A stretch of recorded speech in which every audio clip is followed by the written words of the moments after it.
Us was destined to be a masterpiece, but missed the mark. The pieces that make up this film are nothing short of brilliance. The music,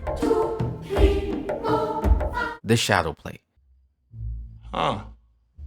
Who is that? the violence, all drenched in an eerie beauty that seeps through every frame. It should be a masterpiece. But then comes the ending. Pure garbaggio. The reveal who they are, why they exist, is a betrayal of all that came before it. The betrayal of what is my favorite scene of the film that sets off the second act. And today, I want to break it down so we can see why this film was destined to be a masterpiece but missed the mark.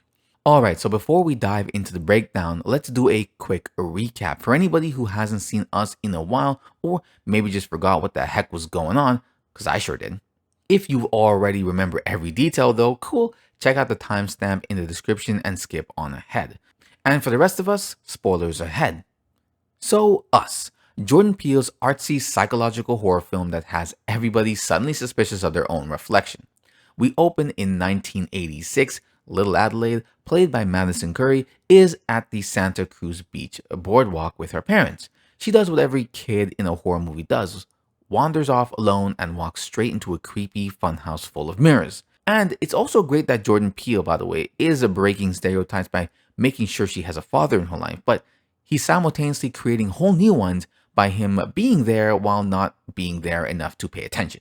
Anyways, inside, she runs into Red, a perfect copy of herself, and it's a life-altering encounter. After the encounter, she stops talking altogether, which, fair. Fast forward 30 years later, Adelaide, all grown up, played by Lupita Nyong'o, is now married with 2 kids, life is good, and they're on vacation. Can you guess the family vacation spot? Of course, it is Santa Cruz, because trauma makes for great family bonding. So at the beach, things start feeling off. They pass some paramedics who are wheeling out an old man clutching a cardboard sign, the same one Adelaide saw the night everything went wrong. Then her son Jason notices a man standing motionless in the sand, hands covered in blood, arms stretched out like he's auditioning for This Is America 2. So, normal beach stuff. Jason, having wandered off, gives everyone a little heart attack, as no one knew where he was, but then casually pops back up like, hey, who's everyone looking for? Basically ends the trip abruptly. But back at the house, Adelaide tells Gabe the story of her childhood and Santa Cruz and why she's all freaked out. But just as she finishes, the lights cut out. And this brings us to the scene in question. Okay, we lost power. Go back to bed. There's a family in our driveway. There's not a family in our driveway. Huh. For starters, this is a fantastic way to open the scene. There are some creepy moments leading up to this, of course we went through them, but this moment, everything hits the fan and it hits you pretty quickly. The way they stand hands together, faces shrouded in shadow, bodies haloed by the light behind them, it's a haunting silhouette. In a dark room full of mirrors, which is where we watched this movie, it creeped me the hell out to no end. This moment is designed so the darkness itself hides the secrets from the audience and the characters' brilliant lighting choices.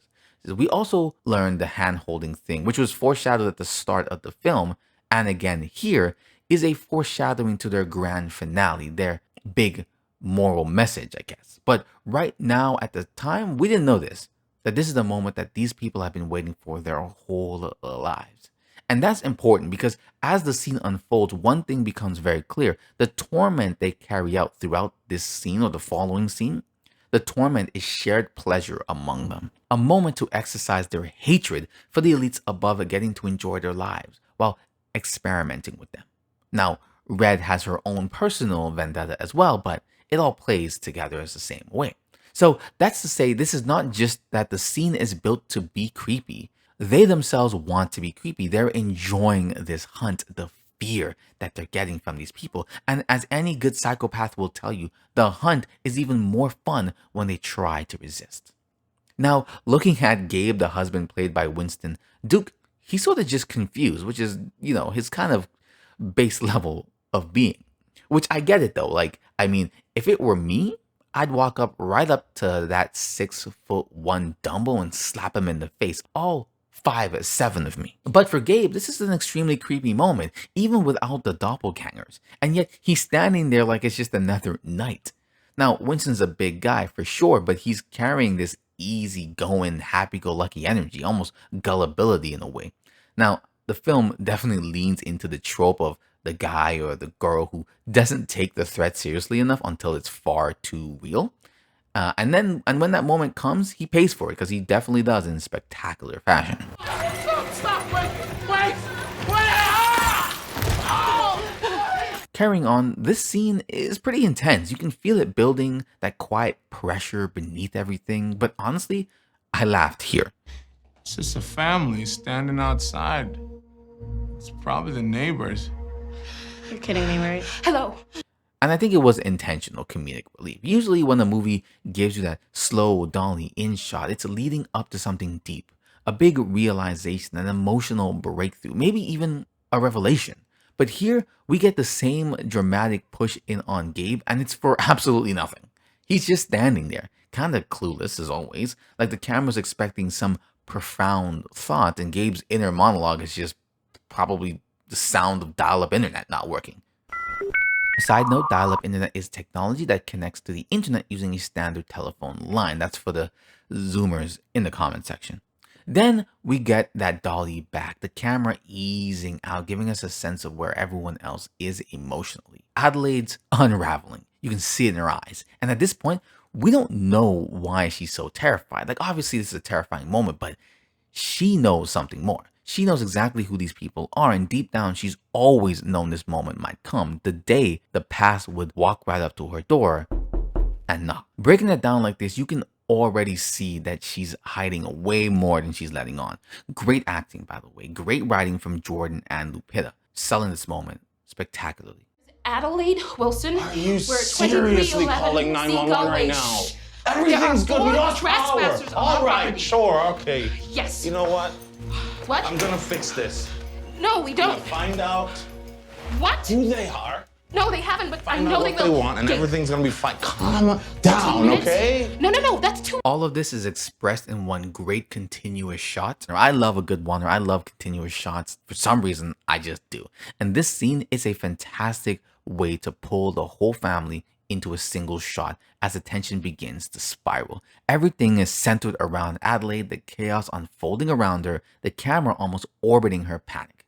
And there's no denying it, Lupita Nyong'o is phenomenal in this. She delivers the role with such precision, such intensity, and it's impossible for me to look away. I don't know about you.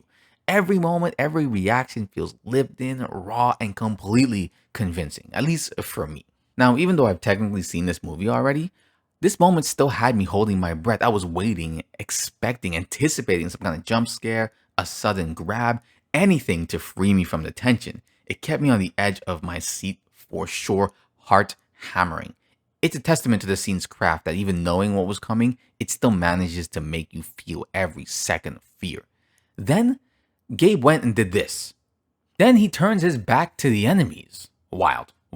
If there was a point beyond the edge I was already on, I had just reached it. Then we've got Adelaide and her son. They look terrified, but Lupita's character, Adelaide, even more so, her eyes looking like they're trying to run away. The daughter, well, she's a little harder to read. She looks slightly stunned, like her brother just swiped the last juice box she's been saving for later. Her emotional expressions could use a touch more weight in this moment, but in the case of the scene, I'm going to say it's fine. It still works. She has no idea what's going on, and as the actress also plays her own doppelganger, she does a great job being that manic, crazy teenage girl, so I'm going to let it slide. I'm gonna have a vacation and my whole family lost their goddamn minds. So I don't know about y'all, but for me, I was screaming, "Don't be stupid, stupid!" In my head, of course, not in the theater. We don't do that. As Gabe just heads out like this. He's got to, he's the man of the house, but it's like, bro, come armed. Now, this truck back shot following Gabe as he moves cautiously is a brilliant choice for building tension. Having our backs to the family makes them feel like they could be behind the audience, especially coming right after the house scene where stepping out alone felt like a terrifying gamble for the audience or for Gabe. We already didn't know if the doppelgangers had moved, if they were going to strike the moment he opened the door, or if they had even been behind him at all. And now with this shot, we're still in the dark, still holding our breath, still not sure where they might be or what they're doing. Then the cut to them. Not a flinch, not a step, not a shift in position. Like living statues frozen in perfect menace. Bruh, I think that's the exact moment I wrote Gabe off. He's a dead man. Great husband, dumb husband, a dead husband. Okay. If y'all are out here trying to scare people, I think you picked the wrong house for that. And I do love the way this played out though. Like there's probably like what 5 shots, maybe more, maybe less, cutting back to the Mirror family just standing there. But each time we cut to them, they're still motionless, unwavering. Their commitment to this moment, to this act, is chilling. Because when you stop to think about why they're targeting these people, they're playing with their food here, and it's freaking psychotic. Zora, put your shoes on. The first time they used that dolly in on Gabe, it played almost like a joke. It had a light comedic timing to it, but this time, it hits differently. Now it's doing what horror does best, closing in, tightening the space, making you feel trapped, like the walls are closing in. It's almost mirroring, pun intended, Adelaide's realization that they're not leaving. And if these guys didn't come all the way here to leave, they're coming in. I asked you nice. Now I need y'all to get off my property.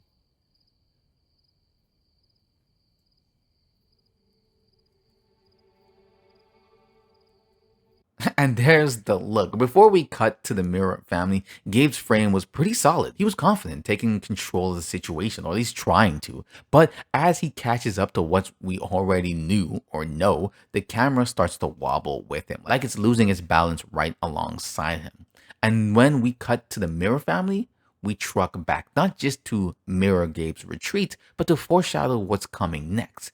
Because this is where they're heading. This is the direction the family is coming.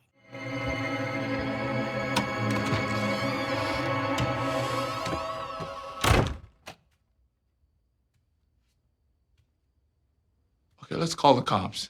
Inside, the music fades, the door shuts, almost like it's trying to shut out not only the family, but separate us from the eerie energy as well. The audience, I mean. This is their safe space, at least for now. And then almost as another release, we cut to Gabe, the comedic relief, always convinced he's got the situation under control, armed with nothing but brilliant ideas. Okay, let's call the cops. The quick pan that follows reminds us just how absurd and chaotic this whole situation is and is getting. Gabe. All right, hold on. I got this. Let's try this again. Gabe. Now, I thought I already done told y'all to get off my property. We follow Gabe back out. This time, the confidence is gone. You can see it in his face, the hesitation in his steps. Even his voice cracks a little bit between pitches. It's funny, but only for a moment, because this right here is where the humor stops. The scene shifts, and so does the tone. What started as awkward bravado turns into real, genuine fear. And this is where the audience collectively craps their pants, because I certainly did. So if y'all want to get crazy, we can get crazy. Now the cops are already on their way.